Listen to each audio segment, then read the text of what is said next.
everybody. So, hello. Awesome. Okay. There you have it. There it is. There you have it. Michael. Welcome.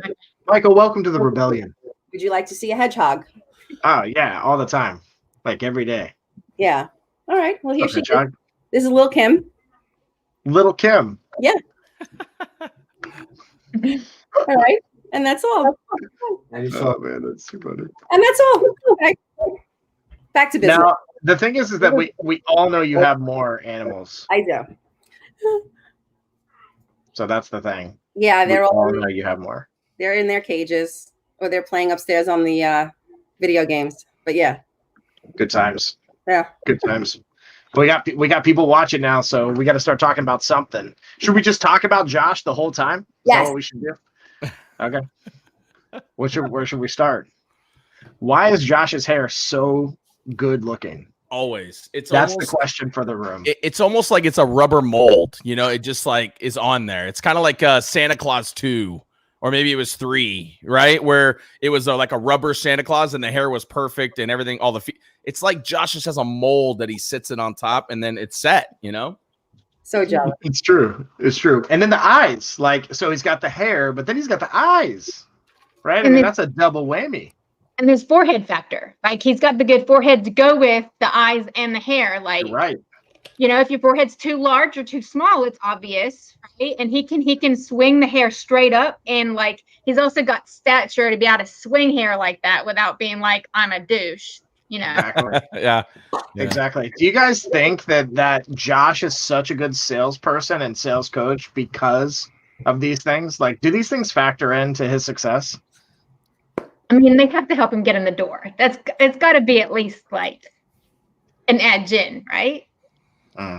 What story does it tell, Chris? Like, what story does it tell? Yeah, see, it's difficult because, like, it's one of those things where, like, if you remember Goonies, right, and you remember the guy off Goonies with the messed up face, right? He's so far outside of the normal that it scares you, but it also engages you. It's like you can't look away. So the thing with Josh is like, there's a lot of pretty people out there. So does that pretty face and pretty hair actually get him in the door, or does it normalize him?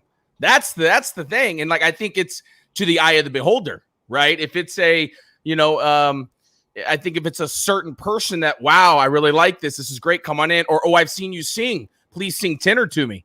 So I don't know. I feel like it's it could go either way depending on who's viewing it. Yeah. This is boring. Let's talk about something else. So ran out quickly. So this week I've been having a lot of conversations with people around what they're doing at their job in their sales capacity or role, and how it's kind of conflicting with the cultural design or the ecosystem internally with the organization. And obviously, like the more that we discuss with these individuals, what is it specifically that doesn't line up, and what's the problem behind all that? You slowly just start to hear more about kind of the toxic work environment that they're in the first place. So I figured that we could give some people out there that might be watching a little bit of encouragement around the fact that you're not alone. If you feel like, if you're hearing this, you're like, man, that's me. I've talked to a dozen people this week about this subject specifically, and that's just like the one-on-ones, not to mention all the messages and things I still need to get back to at this point, but I digress. The idea being, what is it that rebels can do in their sales role, not to buck the culture, but to lead their own path and blaze their own rebellion inside of something that's already existing. What's the look? What do we need to help them to focus on in order to create the desired success without getting them fired, pissing people off? I'll kick this off. So I think what happens is that I've been in these environments, and I think even I listened to Joy maybe on the last LinkedIn. She talked a little bit about some of these environments as well. And Michelle and I just talked yesterday about these exact environments. So I think this is a great topic. But what I'm going to say is, I feel like in sales, a lot of times you are almost told this lie, or there's, maybe to use Dewan's term, there's a ghost in the room, right? And it's telling you, don't show weakness. Don't show that this is maybe a toxic environment, or that you're not able to be who you want to be in this environment. And so with that being told in your head, what it does is, I believe it almost pulls us back from being intentional with our sphere on the outside. So from what I've done in my life is that when I had a toxic environment, or I was in an environment where I just really didn't feel like I could be authentically the rebel I wanted to be, that's when I became more strategic with those on the outside to be able to give me the motivation, to be able to give me the fill my cup, so to speak, metaphorically, so that then I could go in and be confident in who I was and what I was doing and kind of blaze that trail. Now, I want to caution you, if you're watching this and you're in that environment, you have to do it from a humility standpoint. You can't do it from a power standpoint. If you try to do it from a power standpoint, you're going to fight, and you're going to fight those other people that are trying to create culture. But the fact of the matter is, your environment is toxic for this reason. If you don't intentionally create the culture you want, then culture just happens on its own. Well, that's when typically toxic culture happens, because no one would intentionally say, I want a toxic culture. So I think you have to with humility, humbly try to create that culture with one or with two or with three, and celebrate some of the things they do that wow, that really looks like a rebel. Anybody else? I think that we are supposed to be light in darkness. And the world is full of toxic environments. I don't care where you go, there's always going to be a workplace somewhere, somehow, that there's a person you don't get along well with, or there's somebody that rubs you the wrong way. Like, it doesn't matter where you go. Ultimately, you're going to have something like that. And so really it comes down to you processing well, and you being able to understand well enough who you are so that you're able to walk out in your victory. And you're going to go in, a candle doesn't get blown out by darkness. When a candle goes into a room, it lights up a room. And so we got to understand that we're atmosphere curators, we're atmosphere changers, and we get to make that choice inside of a toxic, dark environment to be light. When we're called to be light, we understand it's a mission field for us versus just something that we get absorbed in, right? So it's kind of like the ships in a harbor. When there's waves, they usually rock with it, but it's not till water gets in the ship that the ship sinks. And so I think it's a matter of keeping your purity as who you are, understanding like you're there on purpose, on a mission, because the reality is if we don't bring good to dark places, darkness wins, and that's not okay. And so I get that there is times and seasons for you to be in those places to stand strong. And I've lived through that, no doubt. And then there's times time to move on. I did my part, and I left my mark, right? I left my legacy in that place. And we need to be bringing that positivity, the joy, that integrity, all of those things that we are rebels for, because rebels go against the grain. We're not like everybody else, and we're going to run into that. I definitely agree with that. I do think we have to be strategic, though. There are many instances where you could become part of a culture and you want to be that light. You want to be that ray of sunshine, that positivity. You want to be a trailblazer and a game changer. But if you come on board and, guns blazing, and there is a toxic culture and you want to change it, it's one thing to want to change it and be strategic and slow and really kind of plan out how you want to do that by creating allies and teaming up with other people that may feel the same way that you feel and executing it in a very strategic way and just having patience. And there's a difference between that and coming on board and then being like, oh, I'm going to make it great. I'm going to, and I'm speaking from experience because I found myself in instances in the past where I started recognizing things weren't as cool as I thought they were. And when I got on board, I was a little too quick to jump in and want to be that ray of sunshine and lots of positivity and energy. And I think that can create more damage because then other people look at you like, well, wait a minute, who do you think you are? You're new and you're trying to come on board and make big changes. And, what are you trying to get? You're trying to gain brownie points or something. So, it's something that I completely agree with you, Joy. That's what we want to be. But just from my own experience, I've learned that you got to plan accordingly and you got to take your time and have patience and line up all your ducks. So, yeah, double-edged sword, but couldn't agree more. What about? And I think it's what Brian Yeah, Sexton says when he talks about. I was just going to say real quick. I think what Brian says tactically, he talks about encouragement over credibility. And I think if you're new, because I'm with you, Michelle, I'm bold. I'd go in environments and say, hey, why aren't we doing it like this? This would be so much better for our culture. And they're like, you've been here 2 weeks.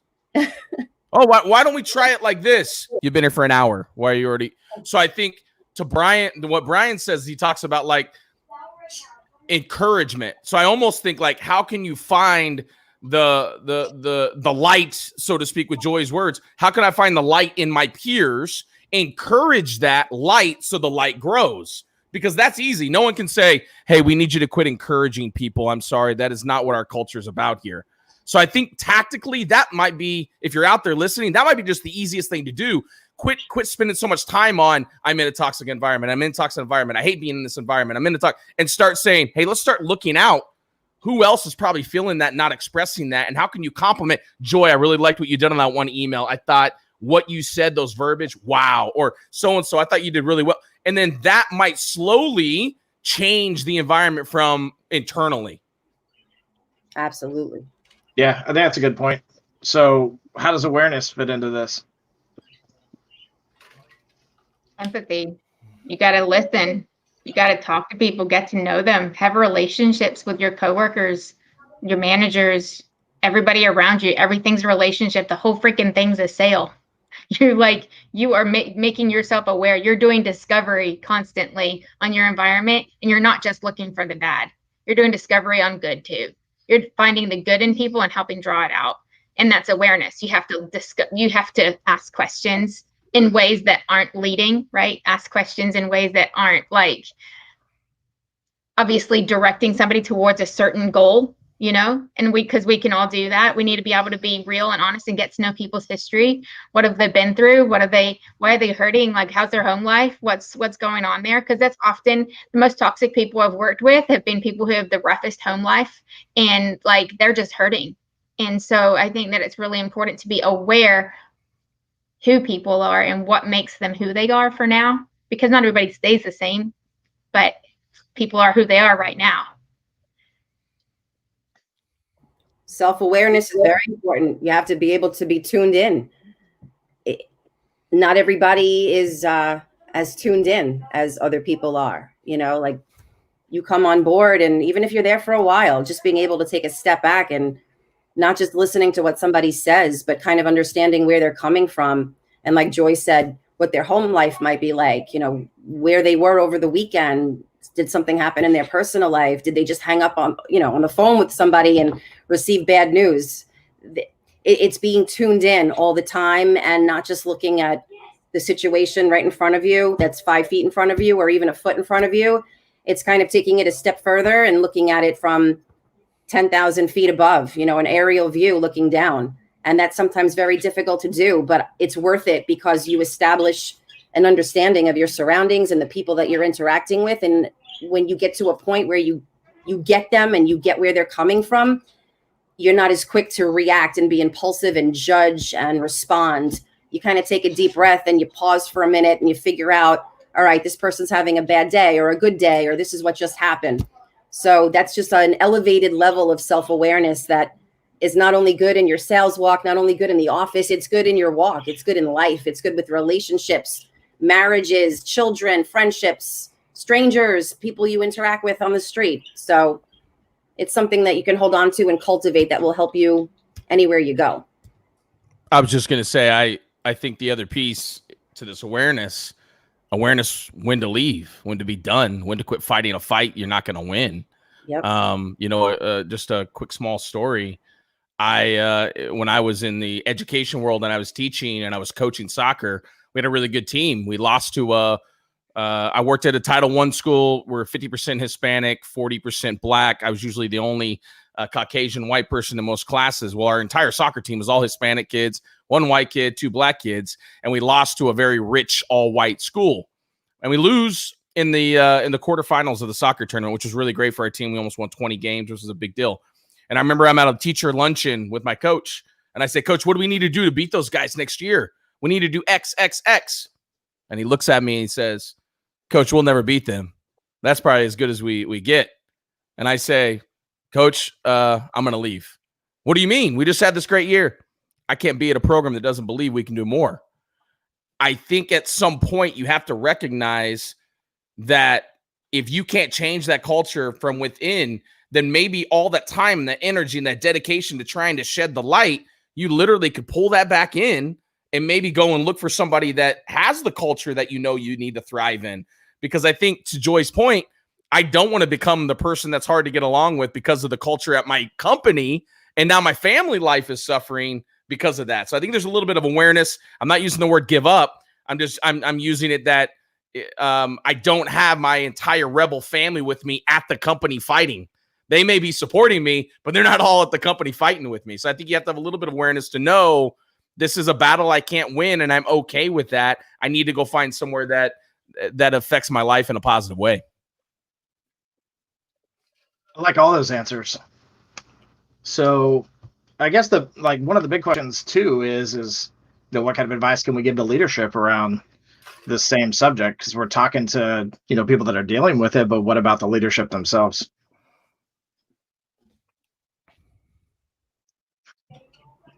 I think leadership can often be micromanagers. There can be things that are there, and so they need some self-awareness. Leadership training is so vital for people in leadership roles. And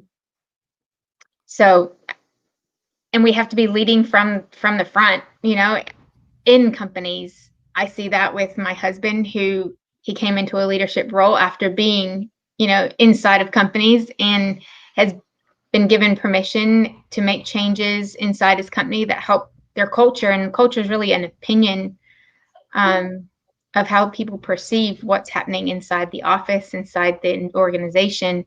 And he's having to work really hard to change the culture because it had been rough, right? It's manufacturing. It's not a glamorous thing, but it doesn't matter what it is you're doing, you still need to have a good culture. And so I think leadership needs to be able to trust their people, as well as help guide and lead and create a good company culture inside their organization and understand where people are at.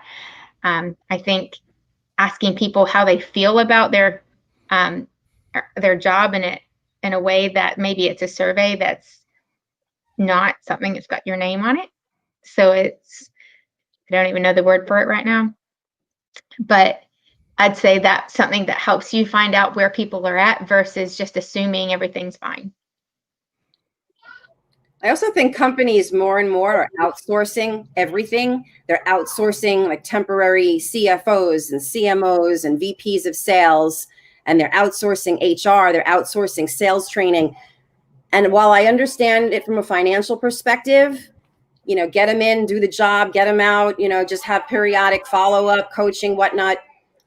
I think that's detrimental, because if they don't have a vested interest in the company and they're only there for a short period of time, they don't have as much of an interest in establishing a culture and really making sure they cultivate it and that it grows and it's healthy. They're in there for a job, they do what they need to do, and that's it. They're on to the next project. So while there's a shift taking place with more and more organizations, even if we just focus on sales training right now, how many companies are outsourcing sales training? If sales training is the very first interaction that new hires get when they come on board with a company, they're not dealing with the C-suite. They're not dealing with all of their associates, their colleagues. They're dealing with training.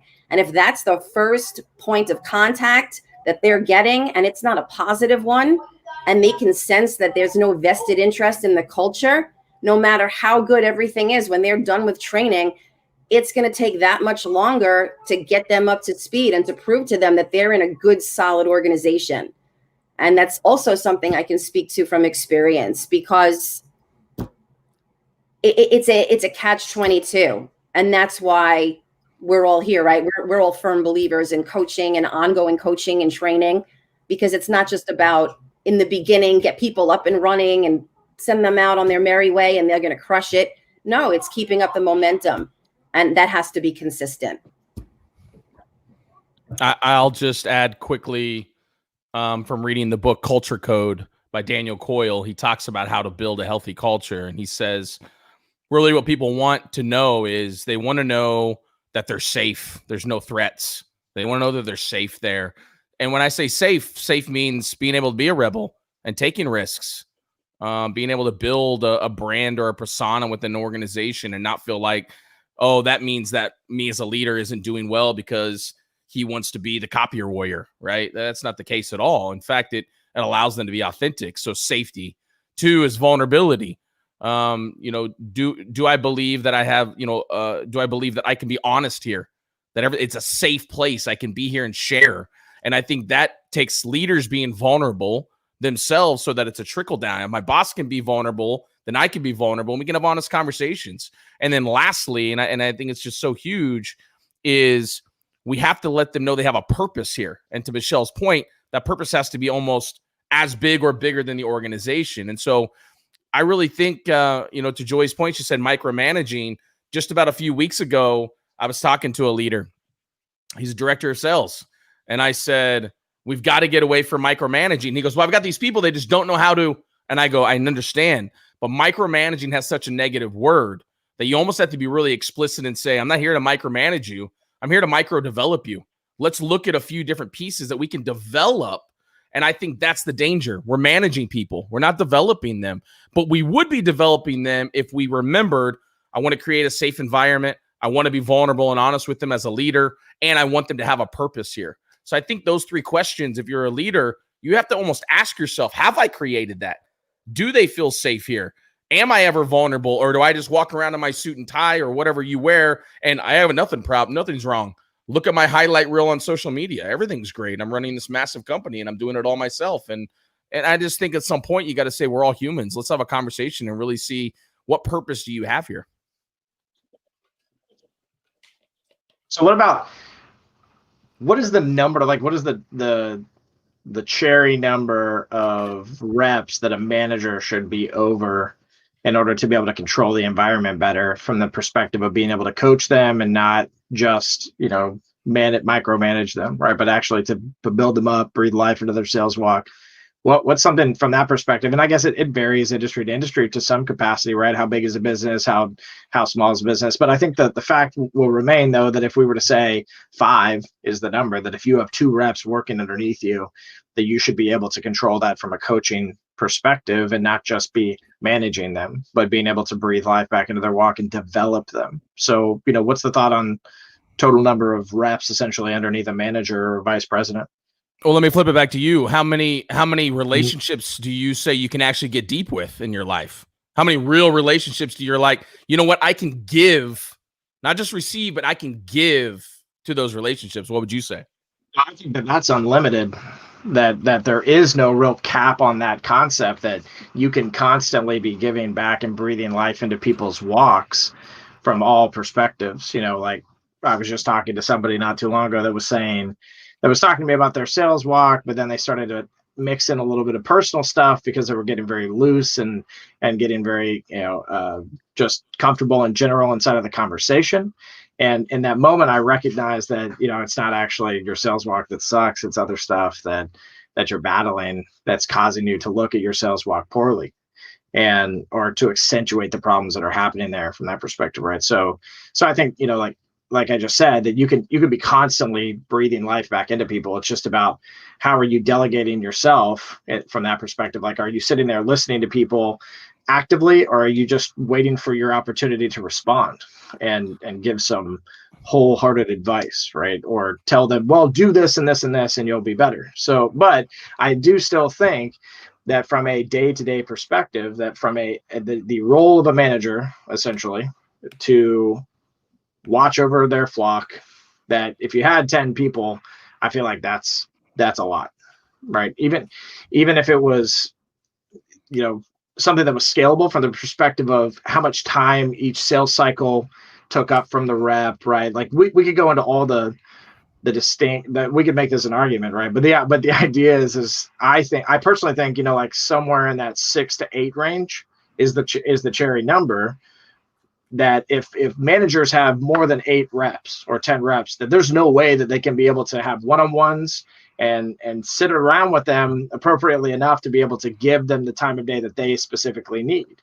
Because again, I think that it goes back to this, that the time that's spent, essentially for me, like 20-minute calls with anybody, because they can go and book that on Calendly for free with me at any point in time. Like when I sit with somebody for 20 minutes, they're gone after that, bro. Like I'm sure I hear from them every once in a while, or they hit me up, but I'm not over to them on a daily basis. They don't report back to me.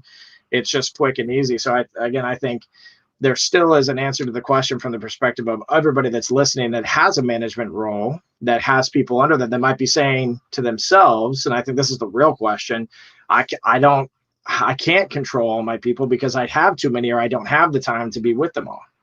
Yeah, but see, I disagree. I'm gonna be the loudest voice here. I disagree. I think that I have a capacity to pour into more people because I have more people pouring into me. So I really believe that you can develop and manage and pour into 10. You can do that. I believe you can. But I think the reason why people don't is because they don't have, I'm not going to say 10, but they don't have it being poured into them. Jack Wilson, he called me out about a month ago. I said, man, Jack, I just feel like I'm at my capacity. He goes, I disagree. He said, you need more people pouring into you to increase your capacity. And yeah, is there a limit? Sure, there's a limit. But I think the other piece to this is I think each manager has to analyze to themselves, at what point, at what number will I have to turn back to the manual, the processes, the non-human piece of this development? That's the number. If it's, I can only do 7 because when I hit 8, that's when I got to go pull the manual out and say, on page 23, section 8.5, it says we have to make an unlimited amount of cold calls and send emails with 3,022 words. When you have to do that, well, then, yeah, you've reached your capacity. But I'm just going to say, if you're a manager out there, I don't know how many people's watching this. One person's watching. I don't care. But the truth is, if you watch this later and you're a manager saying, I don't know if I can pour into 4. Shame on you, because that means 4 aren't pouring into you. It means you're not aware enough to be able to give. And the truth of the matter is that shame on you even being in a leadership position. Go back to your sales position. That's probably why you're there, is because you were great at sales. You were promoted because you're great at sales, because you're great at the job, not because you know how to develop and you need to lead people. Now, if you say, Chris, come on, that hurts my feelings, great, call me. Let's work on some leadership development. We'll spend some time on how to actually develop people, because the truth is, in America, in the world, we're promoting too many great salespeople to be in leadership positions. So we're putting them in a failing situation. And when we do that, we're really hurting all the reps underneath them, whether it's 10, whether it's 5, whether it's 2, whether it's 50. And I think that is the shame of it. Like, the rebellion wouldn't exist if leaders were great. I mean, we wouldn't, because we wouldn't need to develop the reps, because leaders would say, I want to get vulnerable. I want to get real. I want you to help you become aware and authentic, because then you'll be great.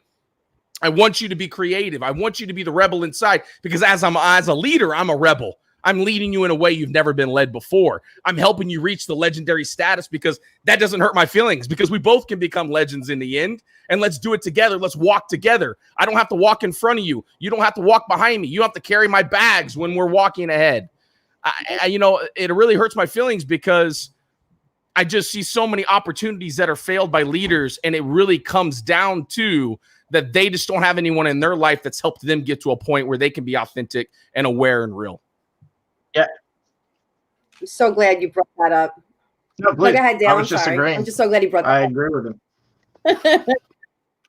That's something we talk about all the time in the rebellion. And I'm sure that all of us are having these conversations with our own students and just anybody that will listen. There's enough conversation about it on LinkedIn that genuine leaders are different than just managers or bosses, quote unquote. And you just said it, Chris. It's having that ability to develop people. A leader, the most effective leaders are people that are developing others and bringing them along for the ride. I heard a saying a long time ago that when you have the privilege and when you are able to take the elevator to that top floor, when you get to the top floor, you almost have an obligation to send it back down to everybody else and bring them back up with you. You don't just get to the top floor and then look down at everybody like, hey, it's really great from up here. Maybe one day you'll be here too. That's not what it's about. So if you're listening to this and you got to a point where you're a leader now and you have a title because you did amazing in sales and you crushed it, so to speak, fantastic, congratulations. But there's a big piece of this that involves developing people, listening to people, making sure that they're getting what they need. And so when the question came up before about how many people are manageable, you're right, Dale, there's no magic number, right? But for years, I've always been on teams where there was about 10 people, anywhere from 8 to 12. And there were some managers that were incredible because they knew how to have that one-on-one time and maximize it and make the best of it. And then there were managers that didn't know how to do that at all. They had a one-on-one with you once a month and you went and got something to eat and you talked about your numbers and your target list. And you have any more questions for me? No, great. Okay, fine. Good luck. So my opinion, there's no number. I just think it's the same way that we're all held to metrics, right? And salespeople are held to quotas and numbers and metrics. Leaders, managers have to be held to metrics also. How can I develop my person and move them along the continuum, along their process, so they're developing and becoming better at what they do? So, well, great timing. What about you, Joy? What's up, guys? Hey, everybody. How y'all doing? Happy Friday. Happy Friday. I don't know if you were listening, Joy, you're on mute, but we're asking questions about leaders and how many people that is there a threshold for how many people that they specifically should be over in order to be able to lead them correctly. Chris and Michelle just talked. We're gonna let Joy talk, and then we'll let you just dive right in, mad scientist. Sounds good. I'm excited. Go ahead, Joy. I've worked for a lot of small sales teams. So I don't know about that. I mean, I haven't necessarily had a lot of good leaders that brought out my sales skills and helped me develop me. I had to do a lot of that on my own.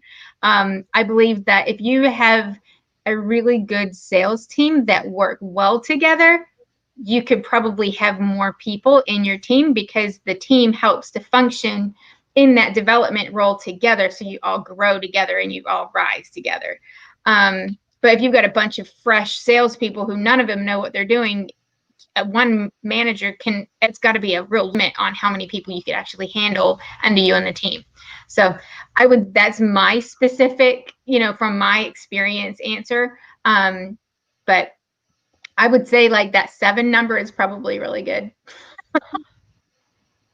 So having led sales teams at 3 different organizations, what I can tell you is 5 is like the sweet spot. You could almost dedicate 1 day per week to each person, digging into their accounts, their process, doing deal strat, deal review, understanding their priorities, helping remove roadblocks, all of those things for them. The max I've ever led is 11. And I can tell you at 11, I'm like literally pulling my hair out and I don't have time for folks, and supporting them starts falling through the cracks. And it's almost managing to activity and accountability. A lot of the opportunity to really lead and strategize starts going away when you start getting above 5 to, Joy, your point, 7 reps. So I honestly think that 5-ish number is close to perfect. You can probably do a little bit more than that. But once you get a significantly above 7, even approaching like 10, I mean, it starts getting really tough. Cool. Chris, you want to throw down again? Yeah, I just want to know, with the mad scientist here, you've led in Fortune 500 companies, all over, and I just want to know, you what you just talked about was a lot of the tactics of strategy and deal structure and all that. I want to know about the emotional side. How often do you feel like you had the opportunity, to go maybe more on the psychological, knowing your podcast, shout out to David Weiss' podcast. Go check it out with him and his wife. But the deal is like, I want to know how often you got to go deep with them, or if you felt like there was a barrier, like, ooh, I don't know if I can cross that line. I also want to know, how often did you need to be vulnerable first to be able to then almost ask for them to reciprocate that vulnerability? Yeah, that's great. The starting point and I think it's not even within leadership, the starting point with all relationships is mutual trust. So it's not like the first day as a leader, you can say, how you feeling today? Tell me your deepest, darkest stories. What do you got? People don't trust you yet. So it starts with building trust around the work. knowing that you're going to have their back around the work. When they need something, you answer the phone, you are there for them. When they run into an internal challenge, you have their back and you try and fight internally for them. And you know, that's where the relationship really starts. Because if you don't show up as a good leader from a business perspective with them, they can't trust the personal side of you yet. So that's where it starts. And I'm not saying that needs to take forever. I mean, you typically should be able to build something like that within the first 90 days of a relationship. From there, that's where the personal side starts coming in. And my team, actually, I'm at Outreach now. My team that I led at ADP still calls me every single week. And I've been gone for 3 months, and I still talk to them every single week. And we talk when I was leading them every single day. My entire team. At the minimum, I had 5. At the maximum, before I left, I had 9. And I talked to every single person on the team every day. And you know that people are leaning into your leadership when they call you. You don't have to call them. And we would have one-on-ones every week that are, what are your priorities, what I can help with? And then the rest of the time was really just, you know, checking in. They'd call me or I'd call them, and we just, you know, work through whatever came up in the day. But to get to your point of, you know, emotionally and the mental health side of things, you ask. And you ask when you notice changes, but it's also as simple as, hey, what'd you do this weekend? And, you know, here's what I did, and here's the fun things I did, or here's the troubles I had or whatnot, and they'd share the same. And it's just through kind of sharing stories of our kids and through sharing, you know, stories of kind of, you know, vacations and having fun and what we're doing and all that stuff, more things would come out. And then you just pull those threads. But when, you know, you really got to the mental health aspect of it, is where you start to know, you know, changes in energy, or you notice changes in behavior, or you know, people have these micro actions where it's just like a voice tone or a change in pace or a change in cadence, or, you know, just there's something you can often tell once you get to know somebody. And then it's just pulling the thread on, hey, I feel like I just heard something in your voice. What's going on with that? And asking those questions. I need to ask a follow-up. So my question is, listen, I'm just hearing a leader right now saying, well, if I go emotional and we connect on that level, then how can I hold them accountable to the same metrics of the business? Yep. So talk a little bit about that, because I think a lot of leaders get nervous because they don't know how to, well, I know Karen's going through a divorce right now, so how can I be upset that she didn't meet whatever goals that we had together for her this month? Yeah, and a lot of it goes to you, and I've said this to my folks, hey, you know I love you, right? But I need to give you some feedback. Are you okay with that? And you ask their permission. And if you have a relationship with someone, they'll say, sure, what's up? And then you deliver it. So you ask their permission, you ask them if it's okay, and then you say what needs to be said. And it's, you always, anybody you're leading always needs to respect you as a leader. And so you need to also be careful not to cross those boundaries. And I'll tell you, early on in my leadership, I remember my first leadership gig, 8 years ago. I got too friendly with the folks. I mean, nothing, you know, super crazy, but they'd invite me to go out, you know, drinking, and, you know, maybe come to their house on the weekends. And, you know, at one point I actually got invited. The entire team was going on, renting a boat and going on outing. And they invited me, and I would do those things, but I'd have one too many drinks with them. I maybe share a little bit too much. And, you know, there always needs to be that little bit of a boundary where you can have a good relationship, you can be close, but you also can't let them have, you know, damaging. You can't do things that could, if HR found out that you just did this, and that could literally damage the standing that you have, or even their respect that they had for you, you can't cross that line. And there is a fine line there that you need to make sure you don't cross, because you know, at some point you may need to make a tough call. And I have had to fire and let go, unfortunately, way too many people in my career.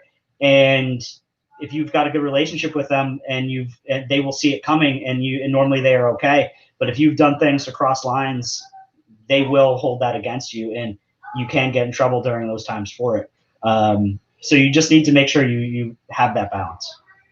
Yeah, I totally agree with that, David. I think that the balance is extremely important. It's also extremely doable. Like I've fired a family member before, and we're still very close. So, there is, I think that you make a really excellent point in that people have to, it's the concept of being aware of others. So you might think in your mind, well, this is bringing us closer together and I should share these things. I should ask these questions, but really it's about understanding their comfortability and where specifically they want to go with those types of conversations. And then also I like how you talk about it being a thin line, because it really is, because there's a difference between being vulnerable and oversharing. There's a difference between preference and manipulation, right? But those things sit like right next to each other. And that's the biggest issue, I think, in the way that we try to lead side by side sometimes with folks, not from the front or the back, but like arms locked, that it can, if you're not careful, it can absolutely get to a point of toxicity. And to your point as well, too, that there's at some point also hard decisions are going to have to be made. And that goes for the people that work for you too, right?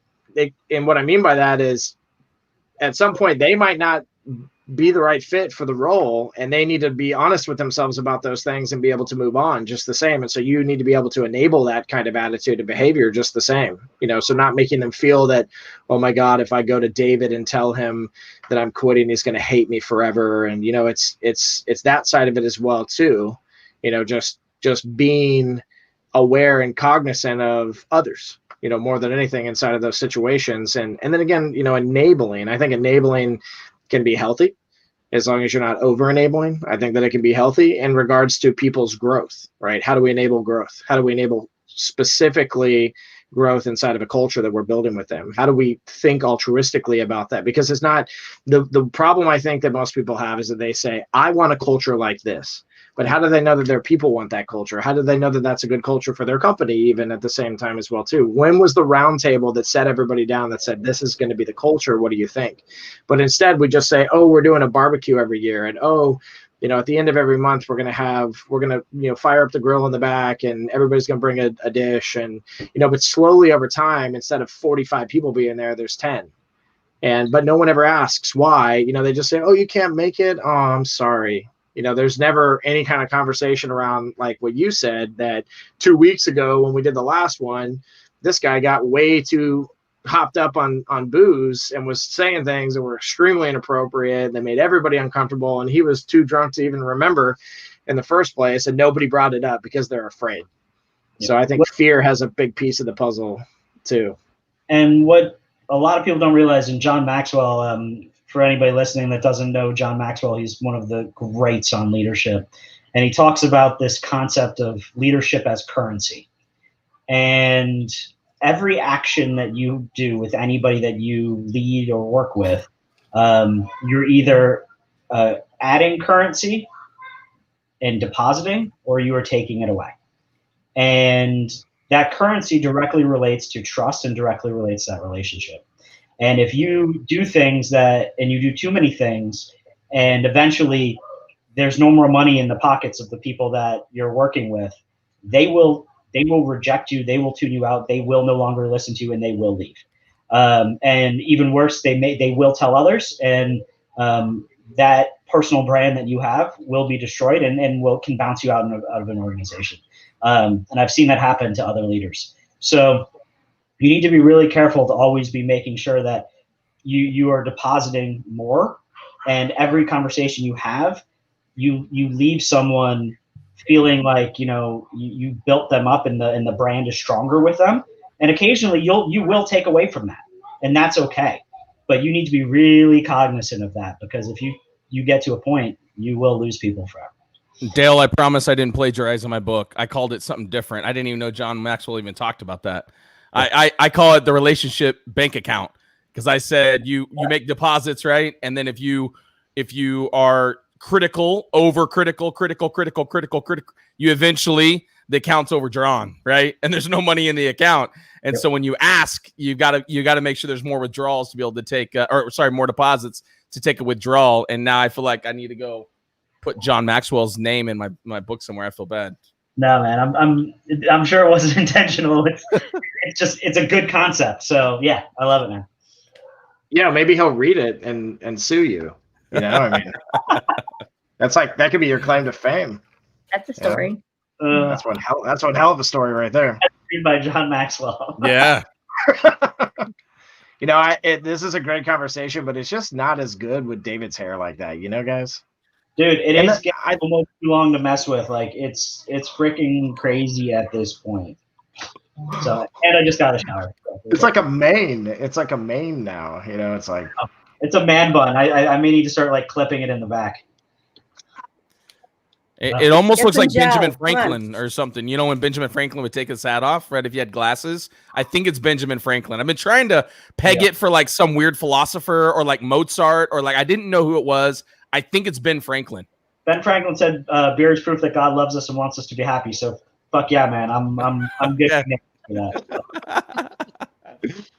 that. That's a good topic as we kind of wind down here. We got like 15 minutes left of chatter, but happiness, you know, because all this stems around happiness, like culture and, you know, management of teams, good leadership. It all stems around happiness because we're not doing these things just to do them. We're doing these things to create fulfillment, not just for ourselves, but for others as well, too. Or at least that should be what everybody's mindset in leadership and not in leadership as well, too, because leadership is just, to me, like people over glorify it as some kind of title.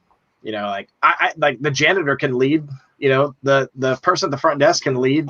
Everybody can lead. It's not about the title as much as it's about what it is that you're doing on a daily basis to step out of your comfort zone, to risk a little, to become uncomfortable, to help in a more altruistic manner, but also something that, you know, things that go above and beyond. You know, imagine in the copier world that someone calls into the front desk and says, "Could you help with this?" And they're like, "Oh, nobody's in from that department." And the person on the other line just feeling super frustrated.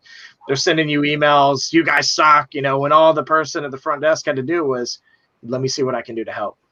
As simple as that. Right. You know, even if they couldn't get to the bottom of it, if they would have just given some type of a lifeline around like, "Hey, look, no promises, but let me start making some dollars."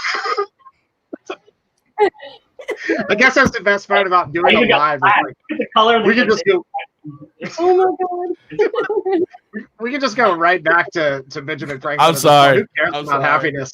Who cares about fulfillment? There's no point in talking about it. I'm sorry.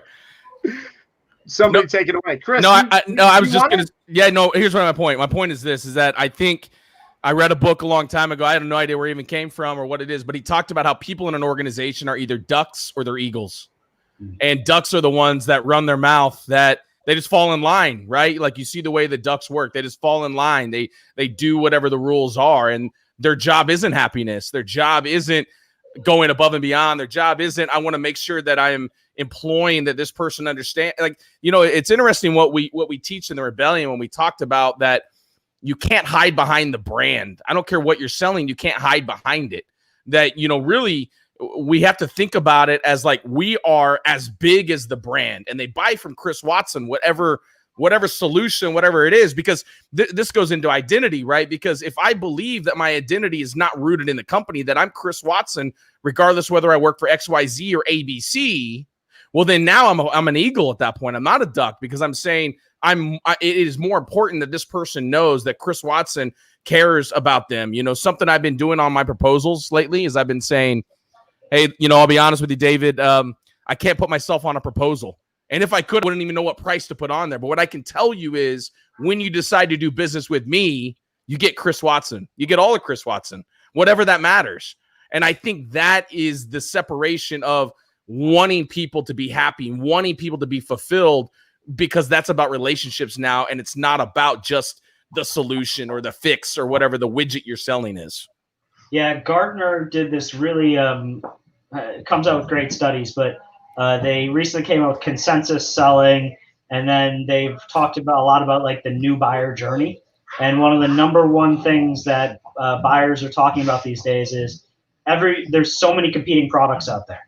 They're choosing to buy from salespeople that they genuinely trust, and salespeople that provide themselves and provide information and demonstrate who they are in the sales process. So it goes exactly to all the things we talked about. They're not salespeople that aren't robots. salespeople that talk about why customers do business for them, because how much they care and how much they're going to put into it, and the experience that we give to customers. Oren Claff is another great one, that when he talks about like how he introduces himself, he doesn't talk about all the companies he's worked for. He talks about what he's done for the people that have chosen to work with him. And that's how he leads his intro. So just, to your point, it's about what we can help others with. It's not about, what company we work for. Anybody else? As you all were talking, I thought about this principle that I think it applies to families. Often children, when we have a kid, essentially they make the decision whether you're going to parent them or not, by the way that you establish boundaries, by the way that you love them, by the way you nurture, you care for them. And in the same way, I feel like an employee chooses whether they're going to take leadership and management from the people above them. And as sales leaders, we're doing the same thing. We're choosing whether we're going to work for this company because we feel nurtured, whether we feel loved, cared for, and whether we get to fulfill our purpose. But we also get to know whether when we come up with a solution and an idea and we can run with it, and that's like a victory, or whether we get punished for it, right? And so I feel like families and companies have a lot in common. Families just a tiny versions of the larger picture. And so when we look at the dynamics there, we're going to see really similar stuff. And you see where kids have totally written off their parents as adults. Like they've said, no, like I don't even want anything to do with these people because they treated me so poorly, or they just didn't give me the right example. They became the parent in the situation, right? The one that was more adult than their own adults that were supposed to raise them. And so I think sometimes that's where an upside down effect happens and people aren't happy. And so they don't live a fulfilled life in their workplace and they leave. Or they talk terribly like David was talking. But on the other hand, when they're happy and they're fulfilled, they do come with solutions. They feel like they have a voice. They feel like they have answers. And there's purpose inside that. Like there's some sort of fulfillment with knowing that you can create the solution. It gets heard, it gets implemented, and you got to see something grow with it. And that's so much bigger than just getting a paycheck. I know for a good example today, my husband had a guy come to him say, I want a pay raise. I need an extra $100 a week. And my husband's like, well, do you know who determines your paycheck?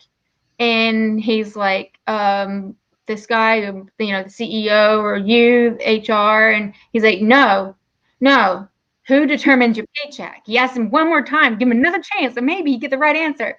And finally he said, oh, my manager, Aaron? Like, no, dude, you determine your paycheck. And he was like, if I was you, and the guy's like entry level, but he was like, find a gap in your department. You know your department better than anybody. Find a gap, and you can work 2 extra hours, take it to your manager and show where you can deliver, and you can make yourself an extra $100 a week, right? Like you literally just determined your own paycheck, and the guy's mind just like, but he got empowered. And then Miguel's like, you want to talk about the pay raise? And he's like, no, I'm good. Like he was like empowered to like change his own circumstance versus expecting somebody to change it for him. And that, in my opinion, is an example of leadership and how we can help people bring fulfillment to their own lives. It's helping them turn that introspection table on themselves and look at how can I change my life versus how can you change mine? What can you do for me? First sales job I ever had, first leader I ever worked for, and one of the first conversations I ever had with this person, they said to me, David, you will never ask me for a raise. And I was like, why? It's like, if you want a raise, just go work a little harder. And it carried with me my entire career. Exactly right. Yeah, my dad said, Dale, I will never give you a raise. And I said, why? And he said, because I will never give you a raise. So mine was a little different. How about you, Michelle? No, I was just going to say, when a person feels truly appreciated, they will always do a lot more than what's expected. And that's just something that I just wanted to share, because I think it covers all the bases, whether it's in their career, whether it's within their family, their friendships. When you really feel truly appreciated by people, you will just always go above and beyond and do a lot more than what's expected. So, yeah. Good stuff. what a great conversation we all just had on Joshua W. Deshay's LinkedIn page. I hope that all of Josh's friends enjoyed listening to us do a Josh Deshay LinkedIn page takeover. But we are the Sales Rebellion, so that's just kind of what we do sometimes, right? Just way out of left field, wacky, zany stuff. So, anybody want to leave the audience with just one little nugget of wisdom that's stuck around, or we'll be watching this at a later time, that to reward them for sticking it out for 56 solid minutes? I'll share something kind of personal. It's been really tough at work and in life in general, and I've had to cut back on a lot of my extracurricular activities because I was feeling really, really burnt out. And it was like 2 weekends ago. My wife and I looked at each other and said, every day feels like Groundhog Day. We can't leave our house because we haven't left our house in 5 months. What are we going to do about it? And we both intentionally looked at the weekend and said, we are going to be highly intentional about this weekend. And we are going to treat this weekend like we're at a resort and on vacation, and we're going to play music, and we're going to, make ourselves fun cocktails to drink. And we're going to, we can't go out to dinner, so we're going to be intentional about what we cook and what we eat and the mindfulness. And we're going to put our stupid phones down for, a couple days and just spend time together. And so what I'm going to be doing this weekend, pretty much as soon as we get off this call, and I've already started to, enjoy myself a little bit, is being highly intentional that it is the weekend to purposefully disconnect and spend as much, good time as I can with the family. So my wish for everyone is to, have that type of weekend. Love it. That's good enough for me, y'all. Thanks, David Weiss. Thanks, David Weiss. We appreciate you. All right, everybody that tuned in, thanks for coming. Another live session with the Rebellion. At some point, I'm sure these things are going to have a little bit more structure to them. But until then, enjoy us being rebels. We love you all. Have a great weekend. See you. Bye. Have a good weekend.